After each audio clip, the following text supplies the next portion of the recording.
Assalamualaikum warahmatullahi wabarakatuh. Saya Andika Surya, nomor mahasiswa B10019321. Dan kali ini saya akan menyampaikan sebuah materi mengenai hukum dagang.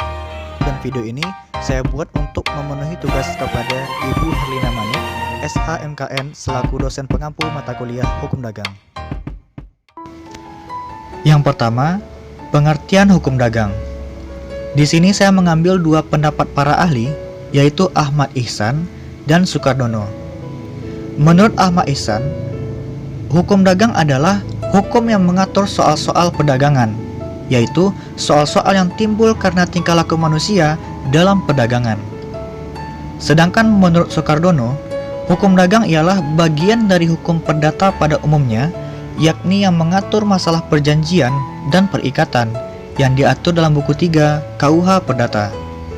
Dengan kata lain, hukum dagang adalah himpunan peraturan-peraturan yang mengatur seseorang dengan orang lain dalam kegiatan perusahaan yang terutama terdapat dalam kodifikasi KUHD dan KUH Perdata.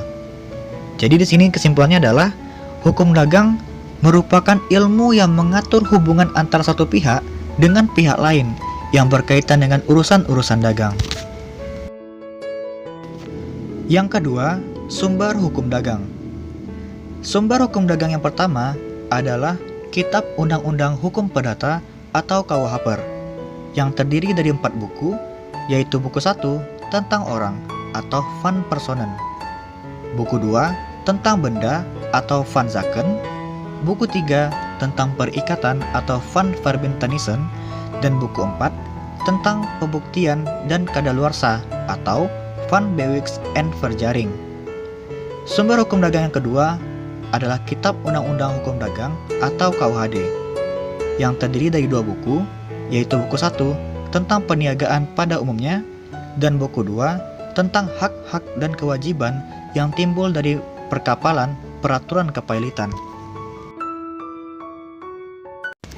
Sumber hukum dagang yang ketiga adalah peraturan perundang-undangan, dan salah satu contohnya adalah Undang-Undang Nomor 10 Tahun 98 tentang perbankan. Sumber hukum dagang yang keempat adalah kebiasaan, yaitu sumber hukum yang dibuat secara sah dan berlaku dalam peraturan perundang-undangan dan perjanjian, tidak mengatur tentang suatu hal. Dan yang kelima, perjanjian yang dibuat para pihak. Berdasarkan pasal 1338 KUH Perdata, disebutkan bahwa perjanjian yang dibuat secara sah berlaku sebagai undang-undang bagi mereka yang membuatnya. Kemudian, hubungan hukum perdata dan hukum dagang. Di dalam pasal 1 KUHD ditetapkan bahwa KUH Perdata berlaku sepanjang tidak diatur secara khusus di dalam kitab ini atau KUHD. Dengan itu, berlaku azas lex specialis derogat lex generalis, yang artinya adalah ketentuan khusus dikesampingkan oleh ketentuan umum atau sebaliknya. Kemudian, subjek hukum dagang. Dalam hukum dagang, hal yang menjadi subjek hukum adalah badan usaha. Istilah lain dari badan usaha adalah perusahaan, baik perseorangan ataupun telah memiliki badan hukum. Ada 8 jenis badan usaha, yaitu perusahaan dagang, firma, CV, perseroan terbatas, koperasi, perseroan, perum, dan holding company. Dan yang terakhir adalah ruang lingkup hukum dagang. Itu meliputi kontrak bisnis, jual beli, bentuk-bentuk perusahaan, perusahaan go public dan pasar, modal, penanaman modal asing, kepailitan dan likuidasi, merger dan akuisisi, perkreditan dan pembiayaan, jaminan hutang, surat berharga, perburuan, hak atas kekayaan intelektual, dan anti monopoli.